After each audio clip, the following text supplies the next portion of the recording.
Hello students, मैं पवन शर्मा। आज हम हिंदी की क्लास में हमारा जो टॉपिक चल रहा है वर्ण विचार, उस वर्ण विचार के अंतर्गत हम पढ़ चुके हैं वर्णों का वर्गीकरण। आगे हम बात करते हैं वर्णों के उच्चारण स्थानों से संबंधित बात। तो हम बात करेंगे वर्णों का उच्चारण स्थान।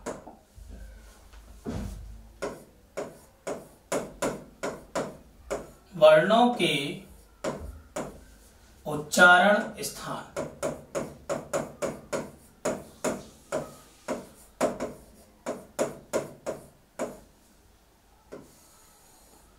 उच्चारण का मतलब होता है बोलना।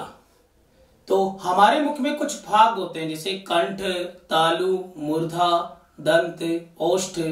ये सब हमारे मुख के क्या है?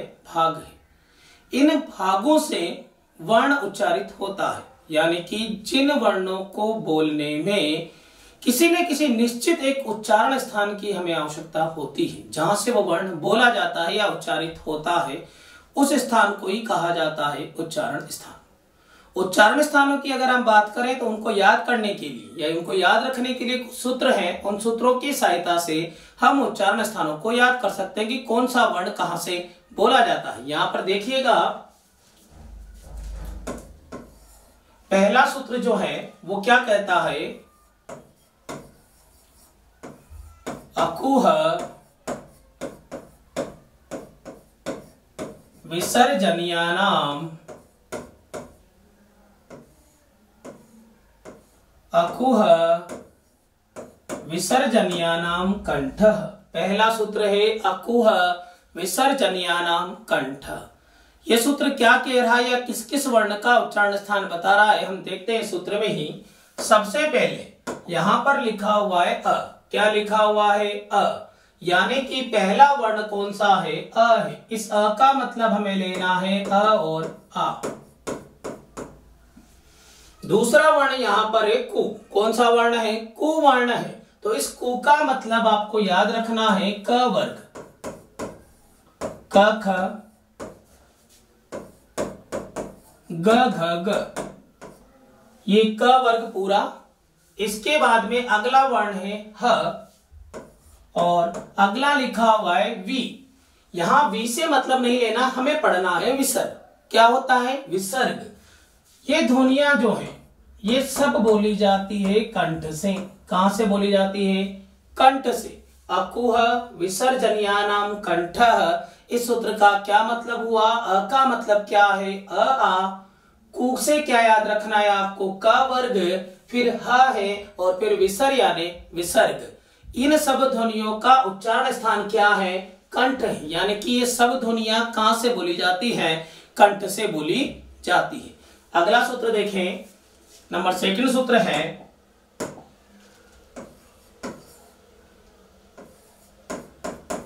एचु यशानाम तालु। ईचु यशानाम तालु। कौन सा सूत्र आया? अगला सूत्र है ईचु यशानाम तालु। इस सूत्र का क्या मतलब है? प्रारंभ में लिखा हुआ है ई। इस ई का मतलब है छोटी और बड़ी ई। फिर अगला वर्ण है चू। इस चू का मतलब आपको याद रखना है च वर्ग, च छ ज झ न्य। फिर अगला वर्ण है य और अगला वर्ण है श। ये जो श है ये इसको हम कहते हैं तालव्य श। मैंने आपको बताया था जब ऊष्म व्यंजन पढ़े थे, तो तालव्य श क्यों कहते हैं? क्योंकि उच्चारण कहां से होता है? तालु से। तो ईचो यशानाम तालु, तो इसका उच्चारण स्थान क्या है? तालु है। समझ में आ गया? ईचु यशानाम तालु, यानी कि ई चू का मतलब च वर्ग, य और श ये कहां से बोले जाते हैं? तालु से बोले जाते हैं। आगे देखते हैं अगला, नंबर 3।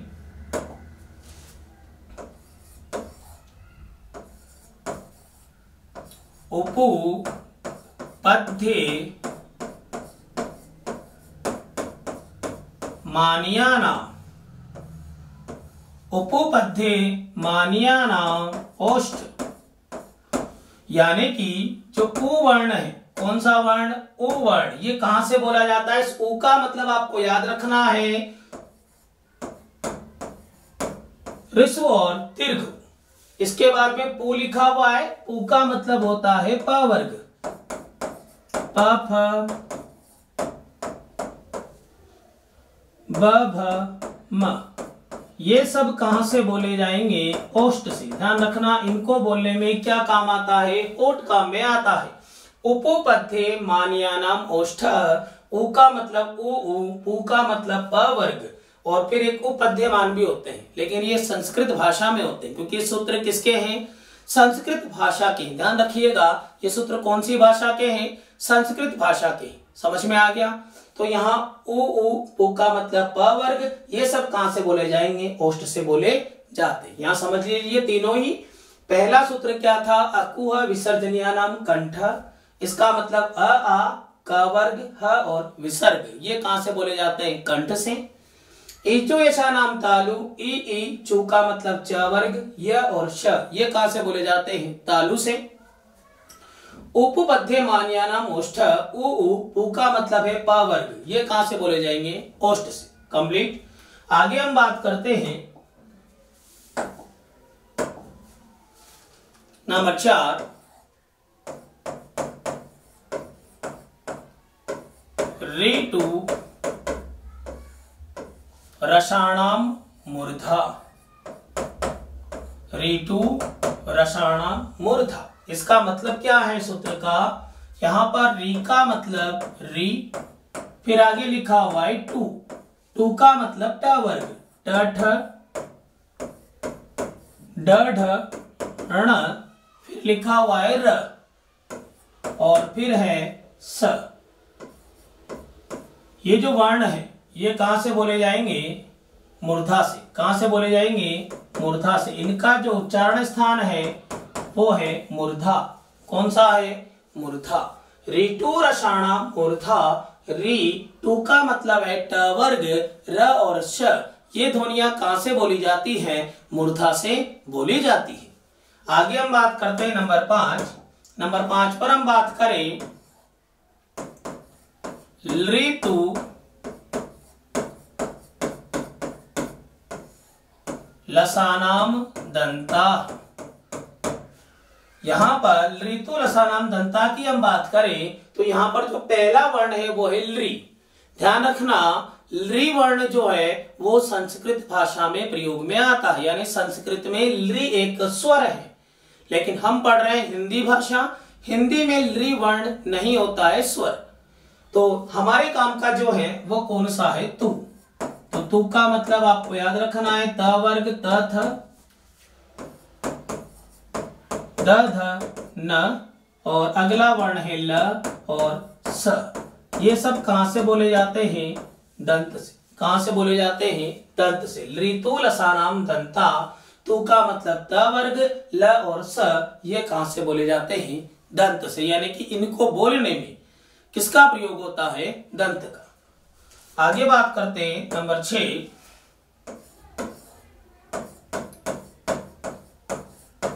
एदयितो कंठतालु। एदयितो कंठतालु, तो यहां पर ए है और द में मात्रा किसकी है? आई की। तो ए तथा आई जो है ये बोले जाते हैं कंठतालु से, यानी इनका उच्चारण स्थान क्या है? कंठ तालु। कंठ और तालु दोनों मिलेंगे तब जाके ए तथा आई का क्या होगा? उच्चारण होगा। समझ में आ गया? आगे बात करें नंबर 7।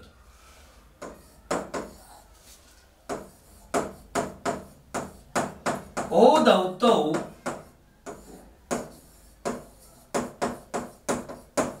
कंठोष्ठ। यहां पर हम बात करें ओदौतो कंठोष्ठ, यहां पर ओ वर्ण है और द में किसकी मात्रा है? औ की। तो ओ तथा औ जो है इसका उच्चारण स्थान है कंठोष्ठ। कौन सा वर्ण है? कंठोष्ठ। ओ तथा औ कहां से बोले जाते हैं?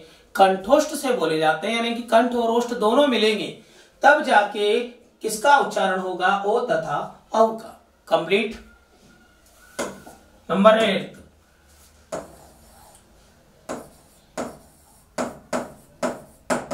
वकारस्य दंतोष्ट, यानी कि वह वर्ण जो है ये कहां से बोला जाता है, वह वर्ण ये अकेला ही वर्ण है। ध्यान रखना, एग्जाम में बहुत सी बार पूछा जाता है। तो वकारस्य दंतोष्ट वह वर्ण जो है ये बोला जाएगा दंतोष्ट से। कहां से बोला जाएगा, दंतोष्ट से, यानी कि दंत और ओष्ठ दोनों मिलेंगे तब जाके आप किसका उच्चारण कर सकते हो, वह वर्ण का। आगे हम देखते हैं नेक्स्ट नंबर 9 नियम गणानाम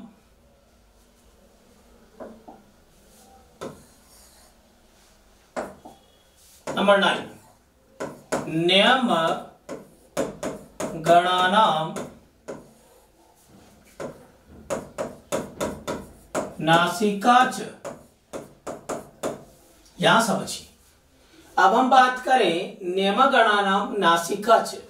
इसकी अगर हम बात करें तो यहां पर 5 वर्ण है, प्रत्येक वर्ग का 5वां वर्ण है। कौन सा वर्ण है, 5वां। निय म ग ण और न, ये प्रत्येक वर्ग का कौन सा वर्ण है, 5वां। 5 वर्ण यहाँ पर लिखे हुए हैं, प्रत्येक वर्ग का कौन सा वर्ण है, ये 5वां वर्ण है। इन 5 वर्णों के लिए ये कहा जाता है कि इन 5 वर्णों को अनुनासिक व्यंजन बताया है मैंने।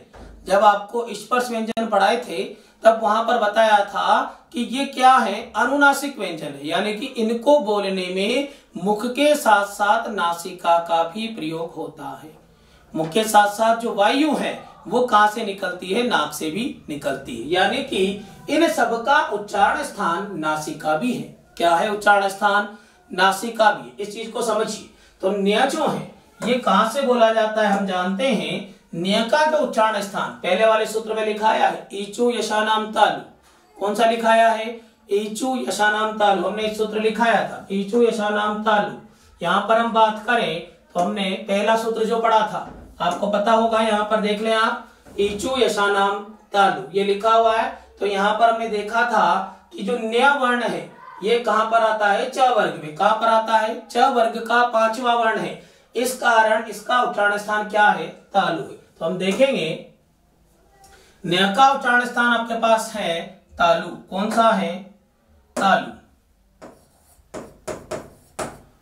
अब तालु तो है लेकिन तालु से काम नहीं चलेगा, तालु के साथ में क्या आएगी, नासिका। तो न्य का उच्चारण स्थान क्या हो गया, तालु प्लस नासिका। इसी प्रकार म कहां से बोला जाता है, हमने पिछले वाले सूत्र में पढ़ा, म किस वर्ग में आता है, प वर्ग में। तो प वर्ग का उच्चारण स्थान क्या बताया था आपको, उपपद्य मान्यानाम ओष्ठ, यानी कि म का उच्चारण स्थान क्या है, ओष्ठ।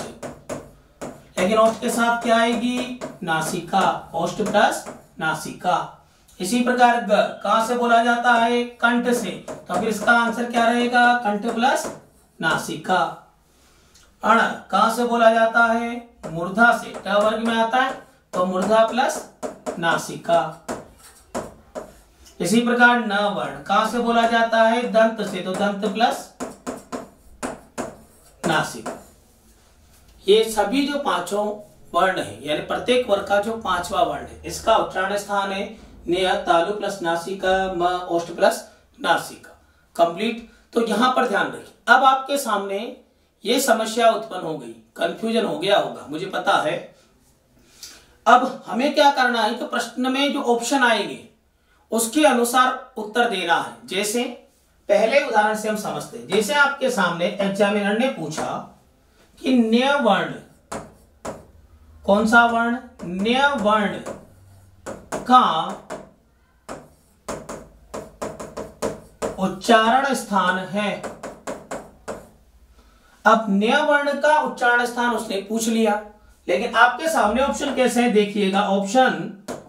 Option number A, option number A में आया तालु, ऑप्शन नंबर बी में कंठ, ऑप्शन नंबर सी में मूर्धा और ऑप्शन नंबर डी में दंत। ये आपके सामने 4 ऑप्शन है, A B C D.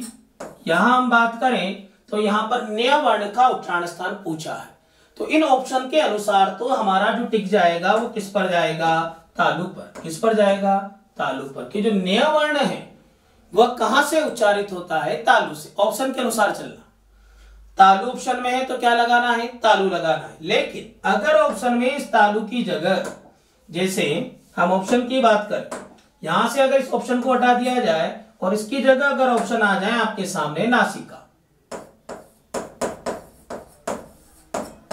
Option क्या आ गया, नासिका, तो फिर आपका तालु नहीं जाएगा। राइट आंसर क्या रहेगा, नासिका। राइट आंसर क्या रहेगा, नासिका। इसके साथ ही अगर ऑप्शन ऐसे हो,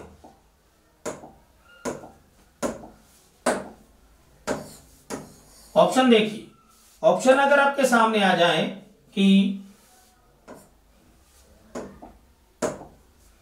ऑप्शन नंबर ए कंठ, ऑप्शन नंबर बी तालु, ऑप्शन नंबर सी नासिका और ऑप्शन नंबर डी तालु प्लस नासिका। तो आपको यह ध्यान रखना है कि इसका एग्जिट आंसर रहेगा वो क्या रहेगा, तालु प्लस नासिका। तालु भी है ऑप्शन में और नासिका भी है, लेकिन हम टिक किस पर लगाएंगे, तालु प्लस नासिका पर। समझ में आ गई बात। यानी कि इन पांचों वर्णों का उच्चारण स्थान अगर कोई पूछे तो एग्जिट आंसर तो ये है। फिर सेकंड चॉइस अगर ये ऑप्शन में नहीं है तो फिर आपको नासिका मिलेगा। नासिका भी नहीं है तो फिर आपको इसका तालु मिलेगा, म का ओष्ठ मिलेगा, ग का कंठ मिलेगा, अण का मूर्धा मिलेगा, न का दंत मिलेगा। कंप्लीट है। आगे हम बात करते हैं नंबर 10।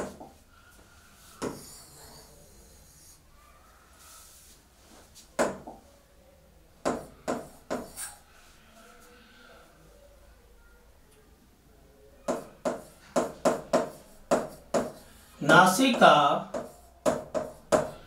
अनुस्वारस्य। नासिका अनुस्वारस्य, इस वाले सूत्र की हम बात करें तो जो अनुस्वार है, ये अनुस्वार जो ऊपर लगता है इसे क्या बोलते हैं, अनुस्वार। वर्ण के ऊपर जो लगता है इसका उच्चारण स्थान क्या है, नासिका। यानी कि अनुस्वार का जो उच्चारण है वो कहां से होता है, नासिका से होता है। अनुस्वार का उच्चारण कहां से होगा, नासिका से होगा। कंप्लीट है। ये हमने उच्चारण स्थानों से संबंधित 10 सूत्र हमने पढ़े। एक बार फिर हम दोबारा देख लें इनको। यहां पर सबसे पहले हमने बात करी अकुह विसर्जनीयानाम कंठ। तो इसका मतलब क्या था, आ, कु का मतलब का वर्ग, ह और विसर्ग, ये सब कहां से बोले जाते हैं, कंठ से। सेकंड नंबर पर अगला सूत्र था इचु येषानाम तालु। इसका मतलब ई, चु का मतलब च वर्ग, य और श, ये कहां से बोले जाते हैं, तालु से। उपपद्य मान्यानाम ओष्ठ, उ का मतलब प वर्ग, ये सब कहां से बोले जाएंगे, ओष्ठ से। फिर आगे हमने देखा, अगला जो देखा वह देखा ऋतु रसाणाम मूर्धा।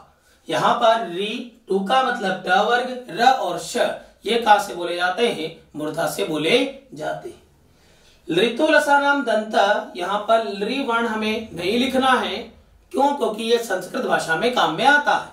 हम लिखेंगे तू, फिर अगला वर्ण ल और स, ये सब कहां से बोले जाते हैं, दंत से। एदै तो कंठ तालु, यहां पर ए तथा ऐ जो है ये बोले जाते हैं कंठ तालु से। ओदौ तो कंठोष्ठ, ओ तथा औ कहां से बोले जाएंगे, कंठोष्ठ से। वकारस्य दंतोष्ठ, वह वर्ण कहां से बोला जाएगा, दंतोष्ठ से। फिर हमने देखा नियम गणानाम नासिका च, ये जो 5 वर्ण है इनके उच्चारण स्थान देखे, और अनुस्वार कहां से बोला जाता है, नासिका से। कंप्लीट। ये उच्चारण स्थानों से संबंधित जो हमारे 10 सूत्र थे वो हमने यहां पर पढ़े हैं। आगे हम उच्चारण स्थानों से संबंधित कुछ विशेष नियम है या विशेष बातें हैं, उनको भी हम पढ़ते हैं, देखेंगे।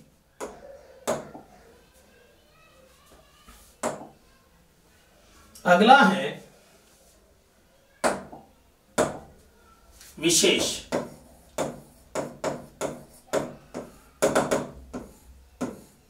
विशेष में ध्यान रखिएगा। सबसे पहले हम बात करते हैं नंबर 1, ह और विसर्ग की। ये ह और विसर्ग जो है, इन दोनों का उच्चारण स्थान आपके सामने पहले सूत्र में, जो पहला सूत्र लिखा है अकुह विसर्जनीयानाम कंठ, उसमें दिया हुआ है कंठ। ध्यान रखना क्या दिया हुआ है, कंठ दिया हुआ है। लेकिन इसके लिए ध्यान रखना इन दोनों ध्वनियों को कहा जाता है काकल्य ध्वनियां। ध्यान रखिए क्या कहा जाता है, काकल्य ध्वनियां। सीधा सा प्रश्न आएगा, काकल्य ध्वनि। अब प्रश्न आ जाए कि काकल्य ध्वनि कौन सी है, तो काकल्य ध्वनि है ह तथा विसर्ग। ध्यान रखना इन दोनों का जो उच्चारण स्थान है वो है काकल। क्या है, काकल। कंठ के नीचे एक भाग है, कंठ के नीचे एक भाग होता है जिसे क्या कहा जाता है, काकल कहा जाता है। तो ह तथा विसर्ग का जो मूल उच्चारण स्थान है वो क्या है, काकल है। समझ में आ गई बात। अब आपके मन में शंका हो तो उसे मैं क्वेश्चन से दूर कर देता हूं। अगर प्रश्न आया, प्रश्न पूछा कि जो ह वर्ण है, ह वर्ण का उच्चारण स्थान, ह वर्ण का क्या पूछ लिया, उच्चारण स्थान पूछ लिया। और आपके सामने ऑप्शन है ऐसे, तालु, मूर्धा, दंत और कंठ। ऑप्शन ऐसे है कि ह वर्ण का उच्चारण स्थान क्या है, तो आप टिक किस पर लगाओगे, कंठ पर। किस पर लगेगा टिक, कंठ पर। ध्यान रखना ऑप्शन के अनुसार चलना है। वहां ऑप्शन में काकल नहीं है तो हमें टिक किस पर लगाना पड़ा, कंठ पर। लेकिन अगर ऐसा होता कि ऑप्शन में कंठ नहीं होता, ऑप्शन में क्या नहीं होता, कंठ नहीं होता, जैसे कि कंठ को अगर हम हटा दें और यहां पर हम ऑप्शन की बात करें तो ऑप्शन में अगर डी ऑप्शन में काकल दिया हुआ है, प्रश्न को अच्छे से समझ ले, ऑप्शन में कंठ नहीं है, क्या है, काकल है, तो फिर आपका टिक किस पे लगेगा, काकल पर लगेगा। किस पर लगेगा, काकल पर लगेगा, कंठ नहीं है। ठीक है। अब प्रश्न ये है कि दोनों ही आ जाए, काकल भी आ जाए और कंठ भी आ जाए। यहां पर हम बात करते हैं, जैसे इसको हटा दें और हम बात करें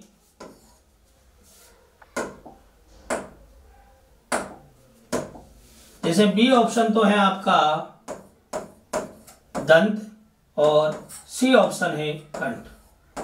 अब आपके सामने क्या हो गया कि ह वर्ण का उच्चारण स्थान क्या है, और ऑप्शन बताइए। ऑप्शन के अनुसार तालु, दंत, कंठ और काकल, क्या ऑप्शन सही रहेगा।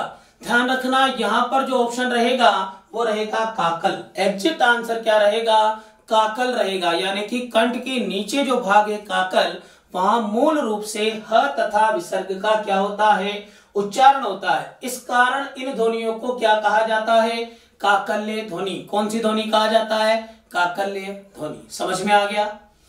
आगे हम बात करते हैं विशेष नंबर सेकंड की।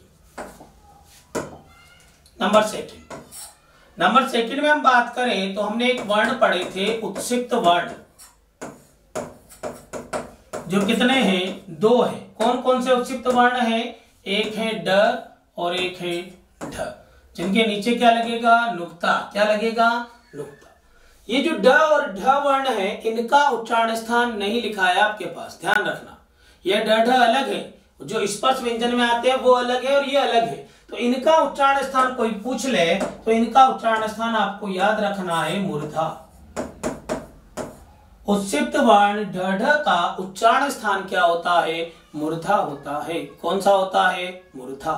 उत्सिक्त वर्ण ढ ढ का उच्चारण स्थान क्या होता है, मूर्धा होता है। समझ में आ गया। नंबर 3, विशेष नंबर 3 की हम बात करें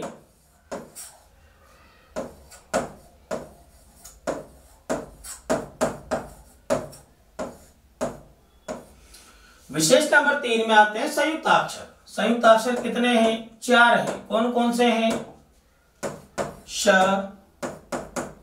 त्र, ज्ञानी और श्र। ये 4 संयुक्ताक्षर हैं। इन चारों संयुक्ताक्षर के उच्चारण स्थान भी उन 10 सूत्रों में नहीं है। ध्यान रखना, अगर इनका कोई उच्चारण स्थान पूछ ले तो इनका उच्चारण स्थान हम कैसे निकालेंगे, समझिएगा। यहां पर ये जो श्र है, ये जो श है वो किससे बना है, हम ये जानते हैं, क हलंत स से बना है। त्र वर्ण किससे बना, त हलंत र से बना। और ये किससे बना है, ज हलंत न्य से। और श्र किससे बना है, स हलंत र से। ये तो हम जानते हैं, संयुक्ताक्षर पढ़े हैं। अब उच्चारण स्थानों की हम बात करें कि उच्चारण स्थान कैसे निकालेंगे, तो ध्यान रखिएगा ये जो क और स से बना, तो क का उच्चारण स्थान तो हमें सूत्रों में पता है कि क का उच्चारण स्थान क्या है, कंठ। क का उच्चारण स्थान क्या है, कंठ है। इसके साथ ही कंठ के साथ में स का उच्चारण स्थान क्या है, मूर्धा। तो ये जो श है इसका उच्चारण स्थान क्या बन गया, कंठ प्लस मूर्धा। कंप्लीट है। इसी प्रकार त्र वर्ण किससे बना, त और र से, तो त का उच्चारण स्थान क्या है, दंत। र का उच्चारण स्थान क्या है, मूर्धा। तो फिर त्र का उच्चारण स्थान क्या बन गया, दंत प्लस मूर्धा। ज्ञ वर्ण ज और न्य से बना है, इसका उच्चारण स्थान क्या है, तालु। ध्यान रखिए ज का भी तालु है और न्य का भी तालु है, तो फिर ज्ञ का उच्चारण स्थान क्या बन गया, तालु। इसी प्रकार स वर्ण का उच्चारण स्थान क्या है, तालु, और र वर्ण का उच्चारण स्थान क्या है, मूर्धा। तो फिर उच्चारण स्थान श का क्या बन गया, तालु प्लस मूर्धा। कंप्लीट है। आगे हम बात करें नंबर 4, विशेष नंबर 4, औत्सर्य वर्ण। ये कौन से होते हैं कि ऐसे वर्ण जिनको बोलने में हमारी जीवा जो है वह मसूड़ों को स्पर्श करे। किसको स्पर्श करे, मसूड़ों को स्पर्श करे, उन ध्वनियों को कहा जाता है वत्सर्य वर्ण। कौन कौन से होते हैं वत्सर्य वर्ण, ध्यान रखिएगा। यहाँ पर वत्सर्य वर्णों की हम बात करें तो इसके अंतर्गत आता है जो वर्ण वो स, र, ज, ल, न। ये 5 वर्ण है जिनको कहा जाता है वत्सर्य वर्ण। कौन से वर्ण, वत्सर्य वर्ण। इन्हें याद रखने के लिए आप ट्रिक का भी इस्तेमाल कर सकते हैं। सिर में क्या हो रही है, जलन। सिर में क्या हो रही है, जलन। ध्यान रखना, इस ट्रिक से आप याद रख सकते हो। सिर में क्या हो रही है, जलन हो रही है। जैसे स से क्या बना, सिर, ये र, फिर ज से ज, ल और फिर न। सिर में क्या हो रही है, जलन हो रही है। इसी से आपको याद रह जाएगा वत्सर्य वर्ण, यानी कि ऐसी ध्वनियां जिनके उच्चारण में जो जीवा है वो किसे स्पर्श करे, मसूड़ों को स्पर्श करती है, उन ध्वनियों को क्या कहा जाता है, वत्सर्य वर्ण कहा जाता है। कंप्लीट है। ये उच्चारण स्थानों से संबंधित कुछ बातें थी। यहां पर हमारा जो टॉपिक है वर्ण विचार, इसमें यहीं पर एक विशेष में ही नंबर 5 पर आप एक वर्ण के बारे में और लिखेंगे जिसे कहा जाता है द्वित्व व्यंजन। ध्यान रखिएगा, द्वित्व व्यंजन। ये द्वित्व व्यंजन क्या है, द्वित्व व्यंजन क्या होता है कि जब किसी शब्द में एक ही व्यंजन का एक साथ 2 बार प्रयोग हो जाए। जब किसी व्यंजन में, जब किसी शब्द के अंदर एक व्यंजन कितनी बार आ जाए, 2 बार, एक साथ 2 बार आ जाए, तो वह व्यंजन बन जाता है द्वित्व व्यंजन। कौन सा व्यंजन, द्वित्व व्यंजन। कैसे बनता है, जैसे उदाहरण से समझ में आ जाएगा। जैसे मैंने लिखा दिल्ली, यहां पर जो ल वर्ण है वो एक वर्ण दूसरा व्यंजन, यानी कि एक ही व्यंजन बिना किसी स्वरों के अवरोध के आ गया। एक शब्द में एक व्यंजन का एक साथ 2 बार आना क्या कहलाता है, द्वित्व व्यंजन। जैसे उज्ज्वल लिखा, उत्तर लिखा, उत्तर में भी डबलता आते हैं। तो एक ही व्यंजन का किसी शब्द में एक साथ 2 बार आना क्या कहलाता है, द्वित्व व्यंजन। समझ में आ गया। ये आज हमने वर्ण विचार के बारे में अध्ययन किया है। जो वर्ण विचार में हमने शुरू से ही जो हमारी वीडियो थी वो स्टार्टिंग में सबसे पहले हमने स्वरों का वर्गीकरण, स्वरों के बारे में हमने अध्ययन किया है। इसके बाद में हमने व्यंजनों का अध्ययन किया, फिर वर्णों के वर्गीकरण हमने किया अलग अलग आधार पर, यानी स्वर तंत्रियों में कंपन के आधार पर कौन से वर्ण, प्राण वायु के आधार पर कौन से वर्ण। इसके बाद में हमने वर्णों के उच्चारण स्थान संबंधी हमने बातें करी। यहाँ पर वर्णों के से उच्चारण स्थान से संबंधित जो भी तथ्य थे उनको हमने समझा है। वर्ण विचार जो हमारा हिंदी का पहला टॉपिक था वो आज हमारा कंप्लीट हुआ है। आगे अगला जो वीडियो है हमारा वो है संधि से संबंधित। नेक्स्ट टॉपिक जो हम पढ़ने वाले हैं वो क्या पढ़ने वाले हैं, संधि पढ़ने वाले। लेकिन संधि पढ़ने से पहले हमें वर्णों का ज्ञान होना बहुत ही जरूरी है। तो आज हमारा ये टॉपिक कंप्लीट हुआ। आज के लिए इतना ही। धन्यवाद।